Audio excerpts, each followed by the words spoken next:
Hi guys, I'm here back with another new video. And ఈరోజు video వచ్చేసి నా source of income గురించి నేను మీతో షేర్ చేసుకుందాం అనుకుంటున్నా. దానికన్నా ముందు నా గ్రాడ్యుయేషన్ అయిపోయాక నేను ఫ్యాషన్ డిజైనింగ్లో డిప్లొమా చేశాను. నాకు ఫస్ట్ నుంచి బొటిక్ పెట్టాలని ఇంట్రెస్ట్ ఉండే.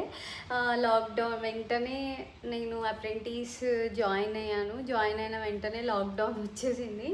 ఇంటికి వెళ్ళాల్సి వచ్చింది. ఇంటికి వెళ్ళగానే ఇండియన్ ఫాదర్స్కి ఎట్లా ఉంటుంది, ఫస్ట్ ఇంట్లో అమ్మాయి కనిపిస్తుంది పెళ్లి చేద్దామనే థాటే వస్తుంది. మంచి మ్యాచెస్ వస్తున్నాయి, పెళ్లి చేసుకో, దాని తర్వాత కెరియర్ చూసుకోవచ్చు కదా అని ప్రెషర్ అయింది ఇంట్లో. సో ఇంకా మ్యారేజ్ అయిపోయింది. వెంటనే నాకు బేబీ కూడా వచ్చింది. ఇంకా చిన్న బేబీని పెట్టుకొని నేను ఎక్కడికి వెళ్ళలేకపోయాను 1 ఇయర్.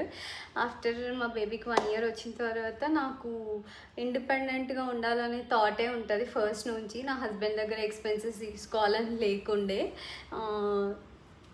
ఎందుకు అని అంటే మా మదర్ అంతగా చదువు అవి ఏం లేకపోయినా కూడా ఇప్పటికీ తను ఏదో ఒకటి చేస్తూనే ఉంటుంది. వాళ్ళే అంత కాన్ఫిడెంట్గా ఉన్నప్పుడు మనల్ని ఇంత ప్యాంపర్ చేసి మంచిగా చదివించి మనం ఖాళీగా అసలు ఉండాలని నాకు ఆ థాటే ఉండదు. ఏదో ఒకటి చిన్నదైనా చేద్దామని ఉండే. అండ్ ఇంకా బేబీని కూడా మా మదర్ దగ్గర లేదా మా ఇన్లాస్ దగ్గర వదిలేసి జాబ్కి వెళ్ళాలని కూడా లేదు. ఎందుకు అని అంటే నాకు పిల్లలంటే చాలా ఇష్టము. వేరే వాళ్ళ పిల్లలతోనే నేను అటాచ్ అయితే వదిలేసి ఉండలేకపోయేదాన్ని. ఇంకా నా బేబీని వదిలేయాలని నాకు అస్సలు లేకుండే. సో నేను మా హస్బెండ్తో డిస్కస్ చేసిన తర్వాత తను వీక్ అంతా ఆఫీస్కి వెళ్తారు కదా, నేను ఓన్లీ వీకెండ్స్లోనే ఇట్లా లైఫ్ స్టైల్ ఎగ్జిబిషన్స్లో స్టాల్స్ పెట్టుకుంటాను. నేను మా హస్బెండ్ అడిగాను, తను వెంటనే ఓకే అన్నారు.